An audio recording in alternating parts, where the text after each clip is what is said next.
ایک بھائی نے پوچھا کہ کیا مکروہ وقت میں قرآن مجید کی تلاوت کر سکتے ہیں؟ جی کر سکتے ہیں۔ مکروہ وقت کون سا ہوتا ہے؟ جب سورج کی پہلی کرن نکلے صبح میں، اس کے 20 منٹ بعد تک یہ مکروہ وقت ہے۔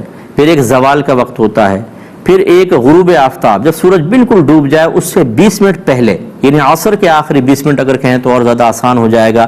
یہ 3 مکروہ وقت ہے۔ ان مکروہ وقت میں نبی کریم صلی اللہ علیہ وسلم نے سجدہ کرنے سے منع فرمایا، کیونکہ یہ کفار جو تھے وہ اس کی سورج کی جو پوجا کرنے والے تھے، اس وقت میں وہ اپنی عبادت کرتے تھے۔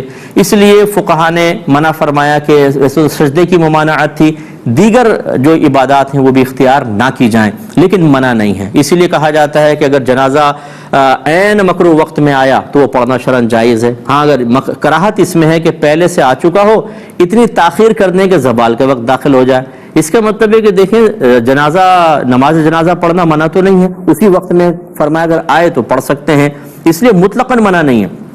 ہاں یہ ضرور ہے، علماء نے فرمایا کہ آیت سجدہ نہ پڑھیں، وہ بھی مطلب کوئی ایسا نہیں ہے کہ ایسے سجدہ پڑھنا گناہ ہوگا۔ وجہ یہ ہے کہ آیت سجدہ پڑھیں تو مستحب ہے کہ فوری طور پر سجدہ کر لیں، مستحب افضل، ورنہ آپ تاخیر سے بھی کر سکتے ہیں، اور اس وقت چونکہ آپ سجدہ کر نہیں سکیں گے تو ترک مستحب لازم آئے گا، اس لیے فرمایا کہ مناسب نہیں ہے آیت سجدہ کی تلاوت خاص طور پہ کرنا، ورنہ آپ آیت سجدہ پڑھ سکتے ہیں، بہرحال صرف مستحب ترک ہوگا، یا اس کے علاوہ جو قرآن پاک جو آیات سجود پر مشتمل نہ ہو پڑھ سکتے ہیں، اس میں کوئی حرج نہیں۔